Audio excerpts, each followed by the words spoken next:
buenas tardes. Ya es un orgullo para mí, en mi calidad de exalumna de la gloriosa Universidad de Concepción, estar un hermoso día escuchando el campanil con Pablo, con quien lo conozco hace bastante tiempo. Ya ahí quizás vamos a poder contar algunas cosas de cómo nos unieron nuestros caminos. Teniendo un espacio para conversar sobre un entretenido libro de manera abierta y gratuita, abierta a la comunidad. Creo que eso es muy valorable de mi alma mater. Les damos la más cordial de la bienvenida. Vamos a conversar con Pablo, que como ustedes saben es un destacado autor chileno y que su libro, yo voy a pasar está disponible a la venta al lado en el corredor. Es un libro muy entretenido. Si es que no han tenido ocasión de leerlo, yo me lo leí, Pablo, en una sentada. ¿Qué quieres que te lo...? De verdad, estaba en la playa de vacaciones hace 2 semanas y siempre tengo... ¿Has cachado que uno tiene unos libros como, uno optimistamente se compra libros, ¿o no? Y dice, ya me lo voy a leer y después nos gana la vida. Y me leí este libro en una sentada y quería comenzar la conversación contigo, Pablo, para que nos cuentes un poco de cómo se gestó esta novela. Cuéntanos un poco. Dani, primero muchas gracias por tú estar aquí. Daniela fue una colaboradora de la Fundación Iguales, de la que yo fui presidente y soy directora hasta hoy. Y Daniela fue nuestra directora jurídica y hizo un gran trabajo en una serie de proyectos de ley, y además en asesoría a casos de discriminación. Así que muchas gracias por todo ese trabajo, Daniela, lo apreciamos siempre. Quiero agradecer la presencia de la vicerrectora, yo no me sé los nombres formales, pero vicerrectora de Extensión, ¿se llama? Relaciones Institucionales. Es mucho mejor ese título que el que se me ocurre a mí. Jimena Goché, que con Jimena también tenemos una historia de trabajo en conjunto en temas de diversidad sexual. Jimena hizo una tesis de doctorado en Derecho de la Diversidad Sexual, un libraco de este porte que yo me lo leí por partes, debo decir, porque era bastante árido, pero muy interesante y muy valioso, y a mí me sirvió de guía en esos primeros años en que era un lego en la materia y tenía que aprender del derecho internacional en torno a las diversidades sexuales. También le quiero agradecer a Moira Délano, que organizó mucho de esta reunión, y felicitar a la universidad por esta maravillosa feria, que es imposible no celebrarla y no alegrarse al verla. Y yo, ustedes me están mirando a mí, pero yo estoy mirando este marco precioso de la explanada de la universidad, con esos cerros al fondo, con esta alameda a la mano derecha, que es realmente algo que uno nunca olvida y que siempre quiere volver a ver. Así que estoy muy feliz, muy contento de estar con ustedes. Ahora, respecto a tu pregunta, Dani, estábamos conversando con Jimena justo antes de la presentación, de qué me preguntó, ¿y estás escribiendo? Y dije, esa fue mi respuesta. Y la razón es que, claro, para los escritores tenemos muchas maneras distintas de aproximarnos a aquellas cosas de las cuales terminamos escribiendo.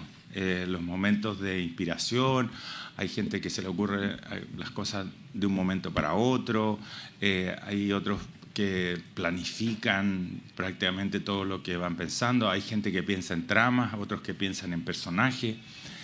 Y a mí me ha pasado ya 2 veces, y la primera vez que me pasó fue con Los hombres que no fui, es en que yo estaba pensando en una novela,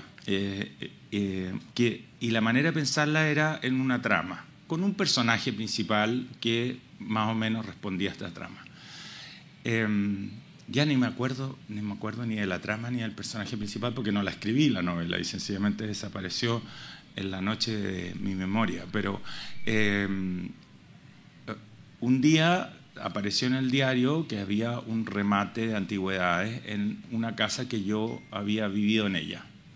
Y este remate de antigüedades tenía la particularidad que el señor que la remataba tenía una especie de prestigio como anticuario, y que era una persona que si te vendía algo él, tú después podías decir, oye, esto me lo vendió esta persona. O sea, ya ni siquiera si es que era un original o que había sido, no sé, vendido por alguna casa de anticuarios internacional. Él era como el que le daba cierto grado como de testigo de fe, que era una antigüedad de valor y que uno iba a estar bien comprándola y pagando unos precios siderables por ella. Entonces yo quise ir para ver esa casa una vez más, que fue una casa que pude comprar en un minuto en que el centro de Santiago estaba muy devaluado, no había mucha gente que quisiera vivir ahí, y estaba este departamento que era realmente como una especie de mansión, y que yo y mi pareja de entonces ocupamos.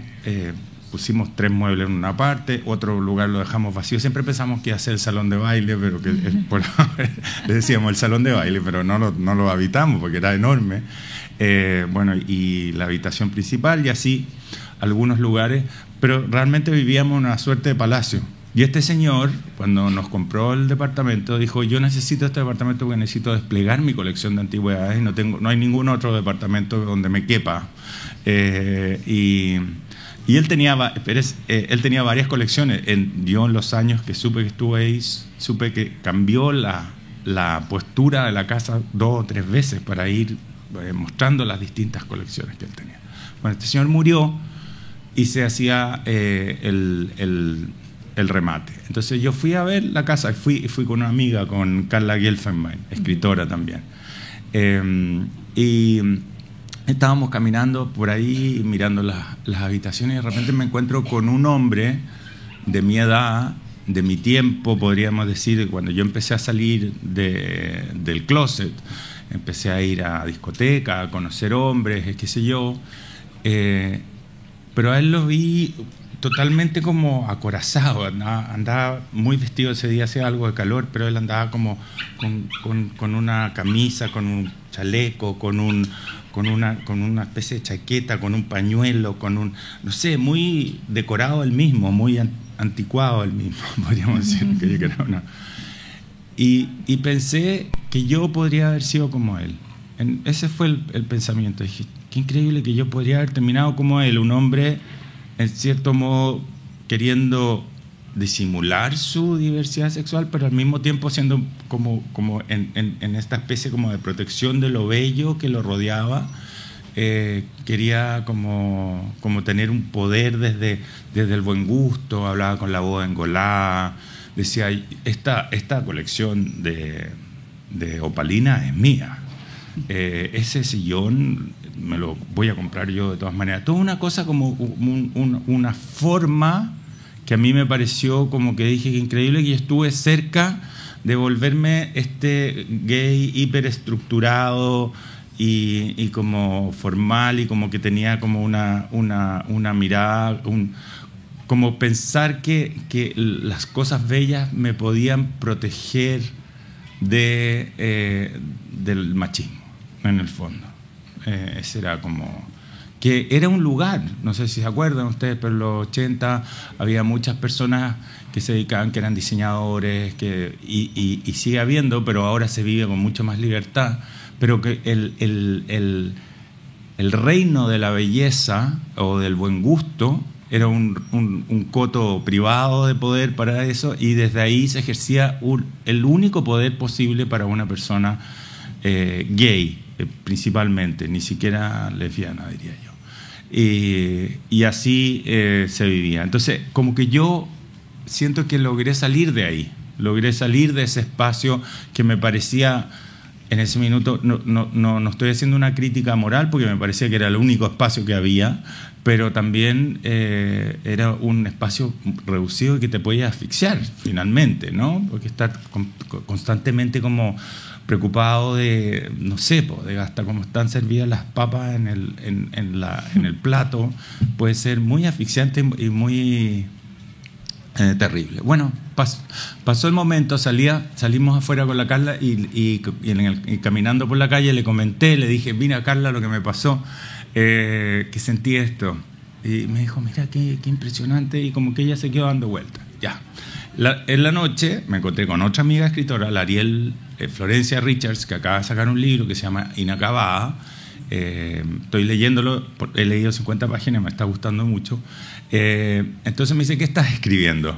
La pregunta que me hace la Jimena Goche. Y yo voy y le suelto el tollo de esa historia con una trama que había pensado y le había dado vuelta. Y la Ariel me miraba con una cara así como diciendo, qué lata tu historia.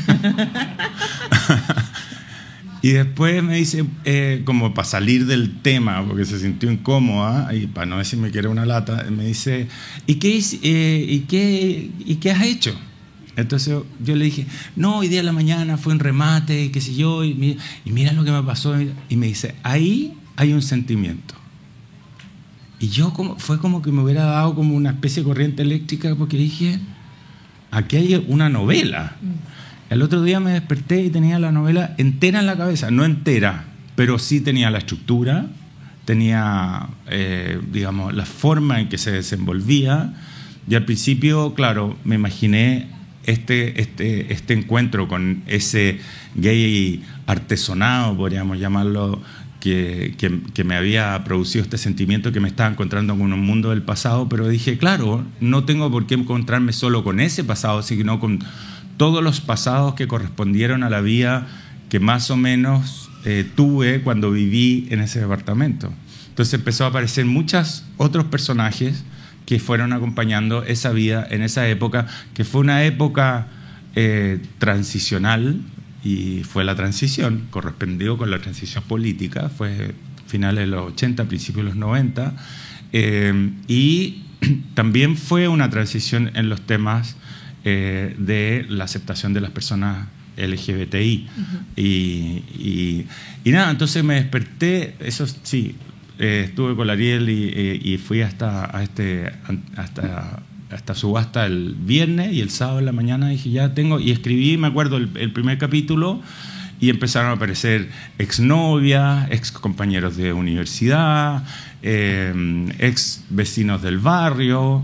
Y Pablo, siempre te lo imaginaste así, coral, así como porque es como un capítulo por encuentro, ¿no? Como sí, por personaje, un encuentro te gatilla una historia y vas contando. ¿Siempre te lo imaginaste así, desde ese sábado en la mañana? Me pasó eso, como que me desperté y dije, claro, él llega, el personaje, le puse Guillermo Sibori porque inventé varios personajes. Los personajes con que él se encuentra no son todos personajes reales, para nada. Y muchos de los personajes reales tienen elementos de personalidad que no son propiamente de ellos, y ninguno de esos diálogos ocurrió. Yo me encontré con este gay artesonado que le llamo yo, y yo no tuve ese diálogo específicamente con él, y tampoco el desarrollo, porque le puse que tenía un novio, y le puse un montón de cosas que no estaban ahí. Pero esta idea como del promenade, que es como el paseo que él hace por todas las distintas habitaciones de la casa. En ese paseo me imaginé, claro, en cada una de estas habitaciones se va encontrando con alguien y con un espacio de su pasado, y los gatillos de la memoria puede ser el lugar o puede ser la persona con que se está encontrando, y así. Un retrato. Y es impresionante que cuando uno encuentra una estructura para contar algo, que finalmente lo que yo quería contar era esa época y esa dificultad que existía en ese momento para ser quien sencillamente uno es, encontrar de repente una estructura que sea así de flexible, porque yo de repente me dije que increíble, yo podría aquí hacer una galería de 35 personajes si quisiera. Al final puse los que me parecieron más relevantes, mujeres, por ejemplo, encerradas en ciertos ciclos viciosos, digamos, a propósito del poder machista, hombres también incapaces de superar su propia homofobia a pesar de ser gay ellos mismos, y toda esta historia de gays, podríamos decir, de clase alta, que tenían distintas maneras de pero todas más o menos parecidas. Había una forma común de enfrentar a la bestia machista. Y también hombres heterosexuales, unos más liberales que otros. Ahí hay una galería de hombres heterosexuales también que son bien interesantes, y mujeres que algunas estuvieron enamoradas del personaje principal. Guillermo Sívori. Entonces fue muy, muy placentera la escritura de la novela, porque sentí que tenía aire, que tenía espacio, que podía propiamente pasearme por el interior de su estructura. Sí, es súper entretenido. Bueno, primero quiero invitar a las personas que están atrás y que quieren tomar asiento y algunas sillas libres. Acá adelante, por favor, siéntanse con absoluta libertad. Cuidado con las cámaras, pero por favor tomen asiento. Eso es lo primero. Segundo, Pablo, es que sabes que yo creo que se nota, para quienes han leído el libro, creo que se nota ese como frescor en la escritura, porque de verdad, yo no soy experta en literaria, soy aficionada a leer, como presumo la mayoría de las personas que estamos sentadas aquí hoy, soy aficionada a las historias, porque también me gusta mucho, por ejemplo, ver películas. Y creo que esta es una historia muy entretenida, pero a la vez profunda, porque es muy melancólica, creo, y también, al menos quizás de mi prisma, veo cómo el patriarcado está presente, porque al final esa figura opresora que hablas tú del machismo, que es opresora tanto para los personajes de la historia, que son bien hombres gay o mujeres enamoradas de un amor imposible porque es un hombre gay, o hombres blancos heterosexuales de clase alta que están también prisioneros en tener que seguir en ese rol de proveedores, de que tiene que tener la familia, de que hay una forma correcta de tener una familia y otras no. Eso también genera reflexiones. Hay algunas frases de algunos personajes. Bueno, yo hice un recuento de todos los personajes y tengo más o menos un análisis de cuáles fueron las personas que Guillermo no fue, en el fondo. Entonces hay muchas cosas muy interesantes. Guillermo no fue un hombre hetero que se casó, no fue al final un hombre drogadicto que pasó pasó por ahí, pero no cayó, casi estuvo a punto. Vio después caer a su amiga. Sí. No fue un silencioso espectador de la violencia contra la mujer, sino que también tomó un rol en eso, pero también había una cierta culpabilidad de saber hasta dónde llegaba su rol, ¿no? En intervenir o no en la historia de su amiga. Hay una frase... Hay otro que es un gay que se recrimina brutalmente por serlo y en un minuto dice: ya, me voy a revelar, voy a hacerlo, pero voy a hacerlo con todo. Entonces se empieza a sacar músculos, se inyecta de todo tipo de cosas, se echa cremas para estar autobronceado y se vuelve como una especie de zanahoria gigante así. Y anda como siempre como sin polera y tampoco se tolera a sí mismo de esa manera. Entonces como que de repente como que las soluciones o las posibles soluciones que existían también eran caminos sin salida, caminos ciegos. Tal cual. Hay una Javier Irarrázaval. Ese Javier. Era un abogado, ¿o no? Sí. Que al final se conocieron con Guillermo a propósito de la vida y jugaron bridge juntos, que estaba en el closet. Y que en el fondo me parece súper interesante la lectura de este personaje a la luz de los estereotipos que nosotros asumimos que tiene un hombre gay en una determinada sociedad, en este caso la sociedad chilena, que parece bastante sintomático de lo que en verdad es. Y es interesante su historia porque él le dice a Guillermo, textualmente lo tengo aquí, cada uno es gay a su manera, y él no se quería sentir como amariconado. Claro. Nunca. Sí. Y creo que eso como que llama un poco uno lo puede leer livianamente y decir como, ya, sí, ok, pero creo que llama a la reflexión de hablar un poco sobre estereotipos y sobre lo que la sociedad chilena percibe o arroga a qué debe ser un hombre gay, porque hay una sola forma de ser un hombre gay, y eso no es así. Y este libro queda súper patente. No sé si quieres comentar un poco eso. Y ahí se siente el paso del tiempo, porque antes como que existía también una figura patriarcal finalmente, y también de clase. Estaba pensando que atraviesa la novela los problemas de las estructuras de clase. Porque Javier se queda bien como a cargo del negocio de su papá también, o sea, como obligado ahí en ese mundo, ¿no? De cobranza. O sea, él tenía una cosa como de clase, con ese apellido y todo, muy, muy particular. Entonces él tenía que ser una persona como que respondiera a los modos y a las formas de su clase y además a los modos y a las formas de un hombre masculino. Ahora, nosotros hoy día, no sé, pues si ustedes entran a una aplicación de citas, van a encontrar que los hombres gay dicen, yo soy fem, soy pasivo, me gusta ponerme las orejas crespas y si te gusta, bueno, y si no, no.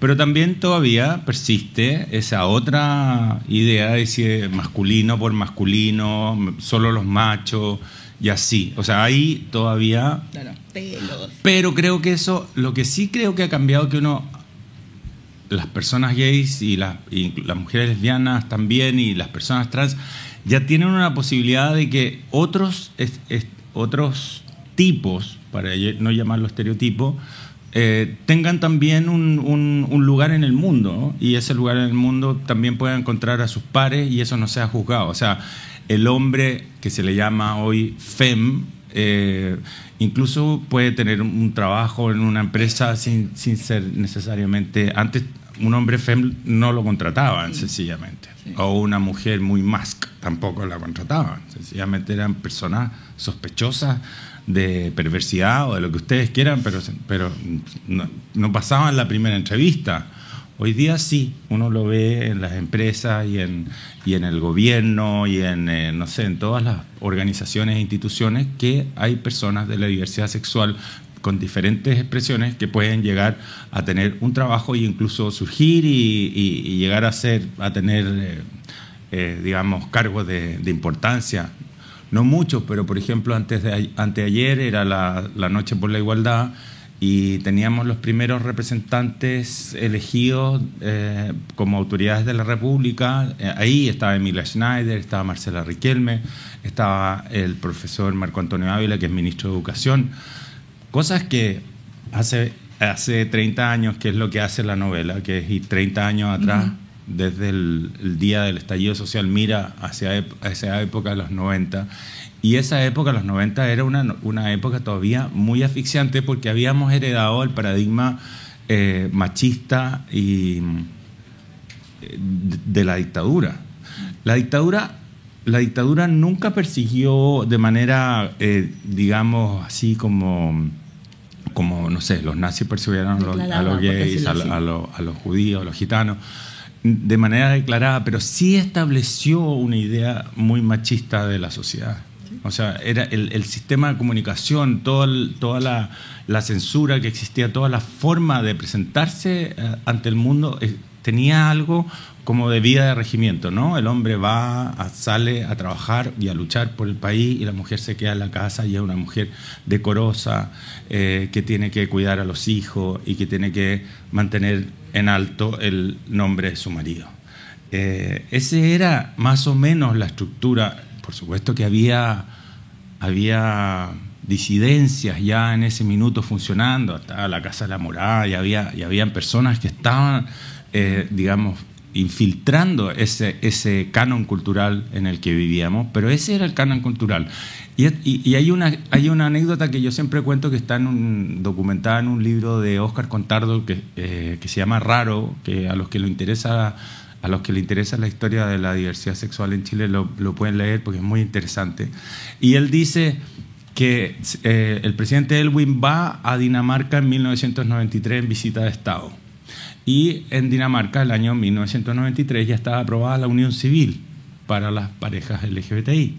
Y le preguntan al presidente, un periodista, le dice, ¿qué está haciendo usted ahora que la democracia volvió por los derechos de las personas LGBTI? Y el presidente Aylwin, muy admirado por todos nosotros, incluso por mí, dice, nosotros en Chile no tenemos ese problema. Entonces, en ese mundo es que se da lo que ocurre en la novela. Entonces, este amigo Javier, cuando le dice cada uno, porque esa escena con Javier va a la casa de Guillermo a principios de los años 90, por primera vez él está saliendo del closet, entonces tiene mucho miedo, y Guillermo dice, ven a mi casa, conoce a mis amigos, y qué sé yo, y Javier entra, él viene vestido como con pantalones dockers, con su camisita polo celeste, con los mocasines, bueno, yo también uso camiseta. Y de repente empiezan a llegar los amigos de Guillermo y uno anda, no sé, con unos calcetines con Mickey Mouse. El otro habla con las manos y con las muñecas. Le dice, pero este señor parece que va a salir volando, dice Javier. Sí. Y entonces está horrorizado. Y le dice, pero son todas muy locas. Le dice, pero ¿cómo es? Le dice, bueno, pues si cada... Entonces Guillermo le explica. Le dice, bueno, cada uno es gay a su manera. Y eso Guillermo no lo entiende. Perdón, Javier no lo entiende. Sí. Javier, para él, la única posibilidad de ser gay es seguir siendo macho, para que nadie dude de él. Entonces ahí es como lo que tú me pedías, que pensáramos en eso, que realmente, si tú no eras macho... Ahora, Javier tenía un punto, uno... que es el tema de la clase, pero el otro es que eso era realidad. Sí. Realmente, si tú no eras un hombre macho en ese minuto, tenías menos posibilidades de que tu familia te aceptara, menos posibilidades de tener un trabajo, menos posibilidades de caminar tranquilo por la calle. Hoy día todavía hay una violencia machista enorme en contra de las personas LGBTI, pero en ese minuto era mucho peor. Sí. Entonces, claro... Yo creo que también él, desde el miedo, desde la ignorancia y desde la incapacidad de encontrarse a sí mismo, va y lo que hace es hipertrofiarse y querer convertirse como en el hombre macho por exageración, ¿no? Sí. Entonces como que va al otro lado. Igual tiene una cosa de personalidad propia de él, que es un hombre muy excesivo, ¿no? Entonces finalmente... se convierte, como decía yo, en esta zanahoria transgénica. Bueno, interesante personaje. A propósito de ese como rechazo que existía hacia los hombres gays, sobre todo en esa época, también hay un apartado que a lo mejor sería interesante explorar, que son los personajes de Luz y Gonzalo, que son quienes toman este rol de como ángeles de la guarda un poco, de quienes son excluidos y quienes se quedaron solos, en el fondo no tienen nadie que los cuide, y también pasa mucho como el cruce con una enfermedad que en el tiempo, bueno, quizás todavía, no sé, pero era demasiado estigmatizada, que es el portador de VIH. Y ellos toman este rol de cuidadores y cuidan a Joaquín, creo. Sí, a Joaquín. Un escultor muy exitoso que vende su escultura en Nueva York y un hombre lleno de vida y que ha encontrado su camino. Y claro, empieza a enferma de SIDA. Y no hay nadie que lo cuide. Y al principio no había lugares donde, ni siquiera en los hospitales. En los hospitales la gente llegaba y los dejaban solos. No, ni el personal de salud quería atenderlos. Y después no había casas de acogida. Y ahí aparecieron ellos. Yo los pongo ahí porque conozco casos que fueron así, de personas que empezaron a recibir gente en sus casas y ellos los cuidaban porque eran amigos suyos y no querían que se murieran solos. Las familias los dejaban abandonados. Y también apareció el padre Baldosanti, que creo que es un personaje bien único que hubo en ese minuto, porque la Iglesia Católica hace cosas buenas a veces.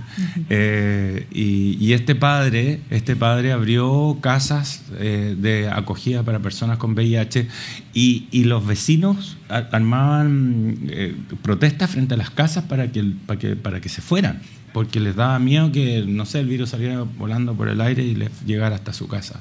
Entonces, era una época muy violenta en ese sentido, y el VIH en ese minuto no tenía cura ni tratamiento. En realidad no tiene cura todavía, pero tratamiento sí. Y eso generaba mucha violencia y mucho rechazo, incluso mismo dentro de las personas gay. Había como una cosa así como que las personas caían en una especie de ostracismo, ¿no? O sea, como que eran cercados por la sociedad y había muy poca gente. Entonces a mí me pareció que no solamente ser gay o ser lesbiana o ser trans en esa época requería de mucha valentía, sino que estar de parte de los gays, parte de las lesbianas, estar de parte de las personas trans también requería de mucha valentía.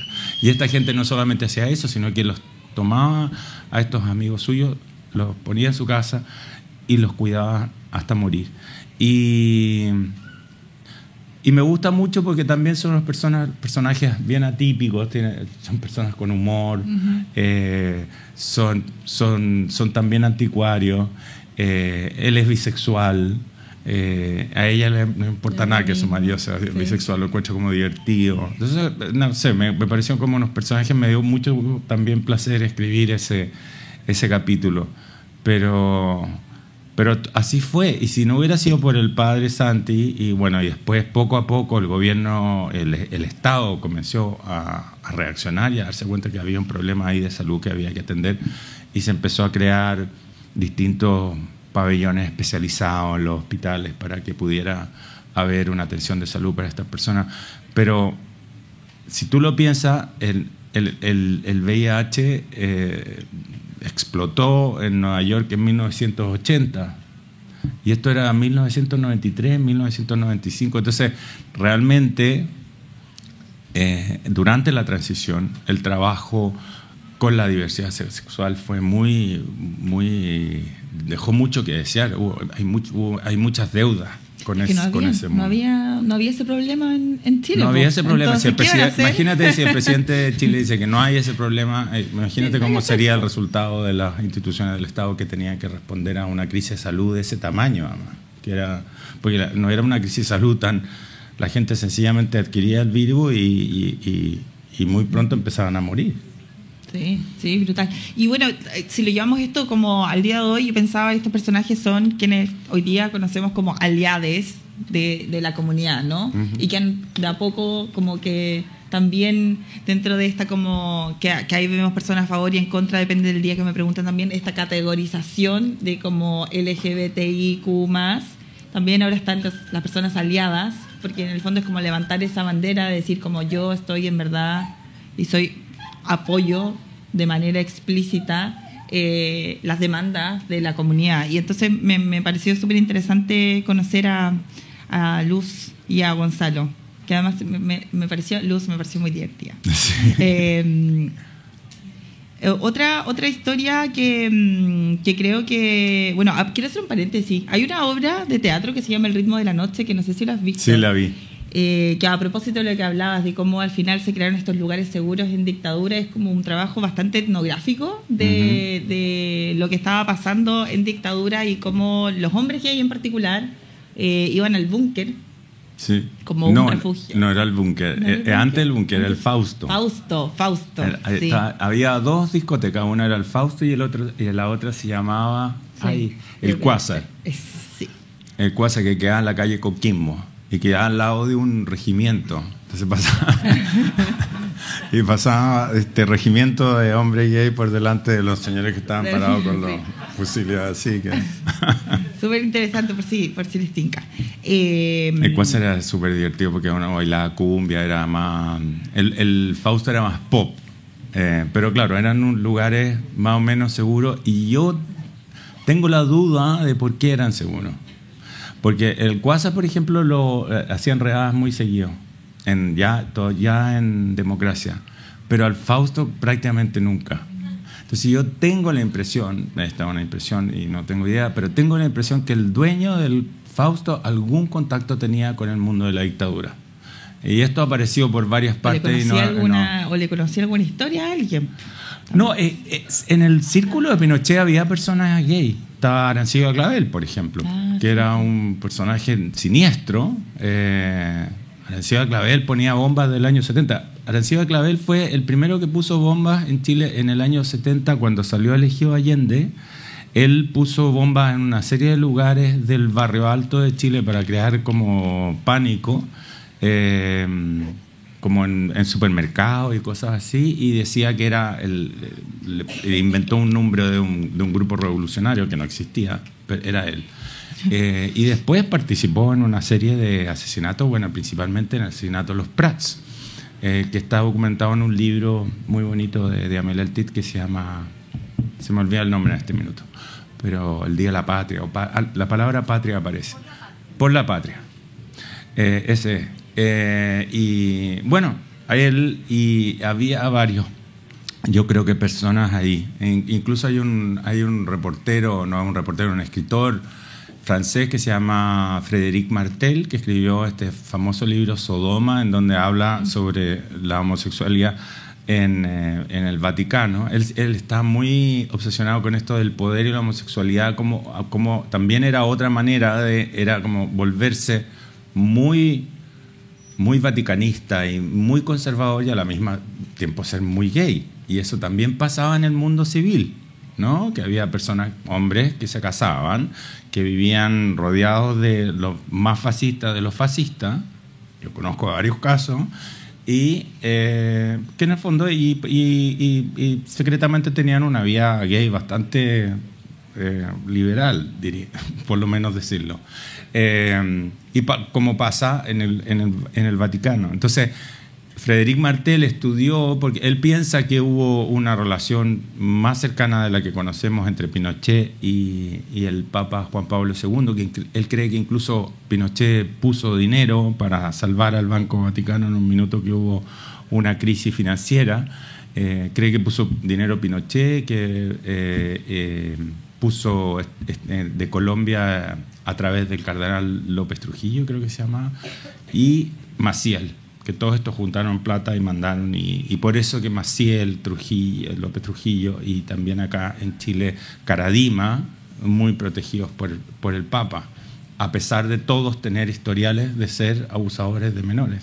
Entonces existía esta cosa de estar muy cerca del poder y de ser muy conservadores, y al mismo tiempo, por otra parte, tener una vida, digamos, libre sexualmente con hombres. Y eso, él dice que algún escritor chileno debería escribir sobre eso, sobre los gays de Pinochet, porque ahí hay algo que podría descubrirse. Yo el único caso más evidente que conozco es el de Arencibia Clavel, pero eso también estuvo en esa época. Interesante. Y ahí hay alguien que escriba. Ya hay una idea. Yo no lo voy a escribir porque no soy buen investigador periodístico. Sí, yo no sé si haya elementos, pero yo partiría por el entorno de Arencibia Clavel, que creo que es el personaje clave ahí. Claro, qué interesante. Oye, porque además en esa obra que tú mencionas, El ritmo de la noche, ellos hicieron un trabajo de entrevista, sí. Y en ese trabajo de entrevista decía que había gente que estaba ahí en el Fausto, que eran personas de la CNI, que eran gay. Sí. Entonces yo no sé quiénes eran, pero también estaba, yo me acuerdo que siempre nos impresionaba mucho que había el embajador Ramírez, que fue embajador en Venezuela, también estaba ahí. Él iba de traje, sin corbata, pero de traje, muy elegante, estaba siempre apoyado en la barra así, mirando. Él tiene un rostro muy llamativo, muy anguloso. Entonces llamaba mucho la atención a este señor mayor para la edad que teníamos todos. En ese momento él tendría la edad que tengo yo hoy. O sea, si yo me fuera a parar a la barra de una discoteca y me pusiera así, capaz que me... Pero debe haber sido más o menos así. Así que era el lugar, y claro, y tú estabas ahí más o menos seguro. Sí, qué interesante. Oye, y a propósito de revoluciones históricas, este libro, uno se entera al final, realmente el día, spoiler, para quienes no se han leído el libro. Cuando uno termina... No, pero no tiene nada que... No cuentan, no es del plot, no es del plot, no es del plot. Es contextual. Eso. Uno se entera que toda esta visita que hace Guillermo al departamento, y con las personas que se encuentra y los objetos que le evocan estas historias que va relatando, tiene lugar el 18 de octubre del 2019. Sí, 2019. Que fue un viernes. Un viernes en el barco, el departamento, el edificio que hay en Merced con Santa Lucía, frente al cerro. Que es un edificio amarillo, curvo. Seguro se han pasado por ahí y lo han visto. O sea, y no se puede perder. O sea, está ahí. Y luego hacen toda una caminata de vuelta. El segundo edificio modernista que construyó Sergio Larraín, y fue el segundo edificio modernista que se construyó en Chile. O sea, a ese nivel de ¿Qué te llevó a a situar esta historia en ese día.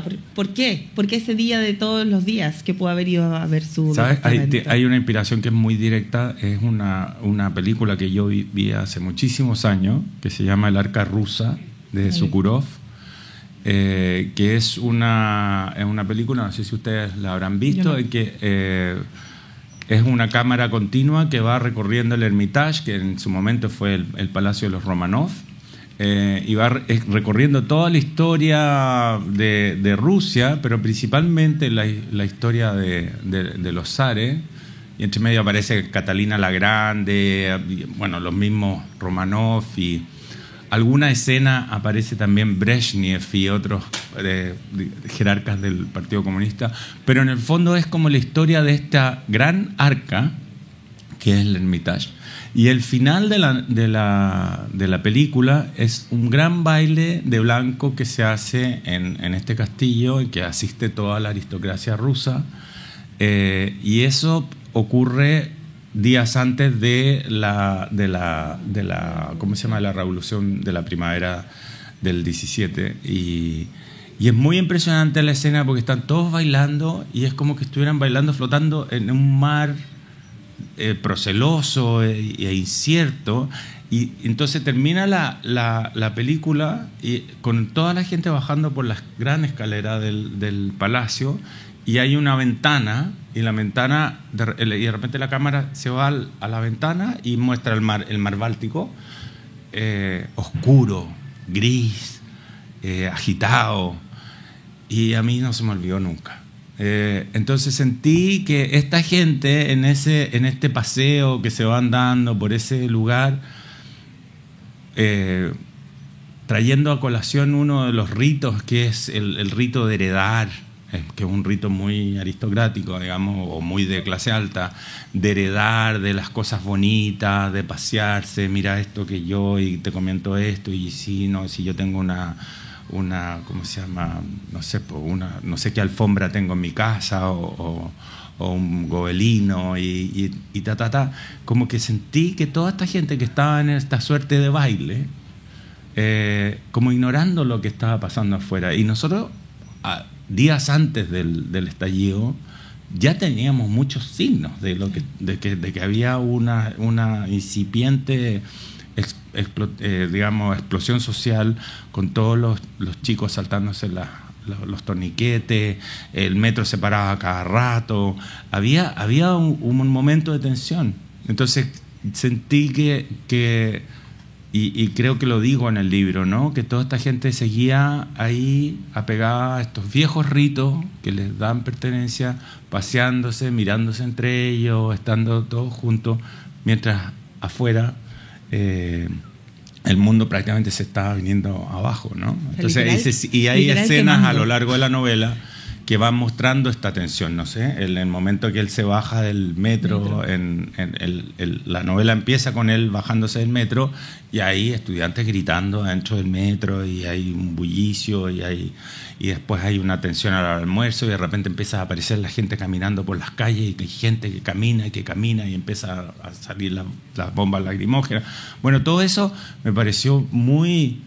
Yo creo que ahí había algo, porque los remates tienen algo no solamente anticuado en el sentido de las antigüedades que se venden, sino que también ahí hay algo de una especie de conservadurismo muy pétreo, como que no se puede romper, porque es todo una cosa que viene de hace muchos años, y tú hablas con cualquiera de las personas de ese mundo y te dicen, sí, en el remate de 1937 no sé quién se remató la mesa de no sé cuánto, y sigue ahí, y sigue siendo una forma de pertenencia y de exclusión que es propio de las clases altas de nuestro país.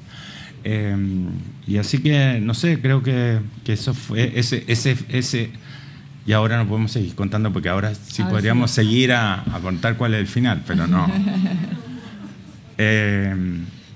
Sí, podemos pero decir muy, que camina mira, de vuelta yo hacia el aquí está barrio alto. América, no sé dónde estás, América, por ahí. Hola, América. Yo venía llegando de México ese día, el viernes en la mañana, Y me acuerdo que cuando fui a Ciudad de México, aterricé un domingo temprano, a las 5 de la mañana, pero salí a las 8 del aeropuerto. Tú ya sabes que entrar y salir de México bueno, entrar sobre todo a México para los latinoamericanos es muy lento. Bueno, salgo 8 de la mañana domingo en Santiago o acá en Concepción, no anda nadie en la calle, ¿no? Bueno, la carretera, las autopistas llenas de Ciudad de México. 8 de la mañana. Todo así, ¿no? Chico, pero que esta ciudad tan loca. Después, bueno, a la vuelta me toca un poco de lluvia, un poco, cayendo, igual que Santiago también. 3 gotas, todo colapsado. En vez de demorarme 1 hora y media al aeropuerto, me demoré 3 horas, qué sé yo, bueno. Entonces llegué a Santiago a las 7 de la mañana, me subí a la van del señor de la editorial que nos lleva y nos trae siempre, y le digo, qué agradable Santiago, qué ciudad tan tranquila. Qué ingenuidad también la mía. Y me quedé dormido y a las 3 de la tarde me despierto, abro el Twitter, leo 4 twitters y digo, esto explotó. Y mi pareja estaba en el centro preparando una exposición, él inauguraba al día siguiente. Y yo lo llamo por teléfono y le digo, vente ya, vente ahora, no te vayas por la Alameda, vente por el lado del Mapocho, trata de conseguir un Uber o algo. Y yo le digo, lo más probable es que pongan toque de queda. Y él le dice a sus amigos, todos pintores, que igual vienen un poquito en babia, le dice, oye, Pablo dice que va a poner toque de queda. ¡Juá! Se riendo. Bueno, la terminé pasando a buscar a las 9:30 de la noche ahí al centro, pasando por barricadas, por piedrazos, por todo. Nos salvamos por poco, pero fue así de difícil y de grave. Y creo, en ese sentido, que la clase dirigente y la clase alta o la clase privilegiada, podríamos decir ahora, tiene una responsabilidad ahí de no haber visto tantos signos que estaban dando vuelta. Y ese es otro libro, perdón que hable de Óscar Contardo, pero lo encuentro un gran escritor y siempre es un gran amigo además, pero tiene un libro que se llama Antes de que fuera octubre, donde él representa las razones por las que cree que se produjo el estallido y son signos que están todos ahí. Y uno de los signos de los que él habla, que también fueron parte del estallido y que se vieron muy representados durante todo el proceso, fue el intento del control del cuerpo por parte del Estado, por parte de la Iglesia y por parte de los poderes instituidos. Entonces creo que eso pues, también apunta a que el libro se centre en ese día, porque creo que es esa revolución que ahora muchos podríamos pensar que no se logró nada, pero una de las cosas que yo sí creo que se logró es decir, miren, los cuerpos de las mujeres son los cuerpos de cada una de las mujeres y tienen derecho sobre ellos, los cuerpos de las personas gays y las personas lesbianas, las personas trans también. Creo que eso se representó muy fuertemente y fue parte importante de ese movimiento. Sí, estoy de acuerdo. Y fue lindo hacer después, como si uno vuelve a revisar el libro, porque claro, yo me leí el libro, pero después lo releí básicamente para ir sacando notas, porque la primera vez me lo leí así sentada en la playa. Y cuando uno ya tiene esa noción y lo vuelve a leer, se va dando cuenta esos como pequeños nudges que hay ahí como, no cacharon esto, y entonces sí, eso es como un paseo súper lindo. Pablo, nos queda poco tiempo, pero te quería preguntar, esto es uno de tus libros. Sí. Paso de nuevo el aviso para quienes no estaban, disponible en el corredor al lado, Los hombres que no fui. ¿Cómo está este libro entramado en el resto de tu obra o en lo que viene, si es que nos quieres contar un poco, para que la gente esté pendiente, la gente que veo, hay harta gente ahí que anda con otros libros tuyos también, entonces si nos quieres contar un poco sobre eso, ¿cómo sí. Está inmersión? Mira, en tu mundo literario? Mis libros siempre han estado relacionados con la identidad. Sí. Y la pertenencia como una forma de polaridad que existe, ¿no? Que siempre hay algún grado de compromiso de tu propia identidad por el hecho de pertenecer a una sociedad, a una familia, a una empresa, a una institución o lo que sea. Y yo siempre he sido un defensor de la identidad en el sentido que digo, una cosa puede ser, por ejemplo, la conducta. No sé, en una empresa o en una institución uno dice, bueno, aquí se trabaja de 9 a 5 y tú tienes que... Y yo puedo decir, es que mi identidad me pide llegar a las 10:30 de la mañana y me van a decir que no, ¿no? Pero hay una diferencia, creo yo, entre identidad y conducta. Y creo que el reino de la identidad debiera ser respetado a ultranza a todo evento, en toda situación.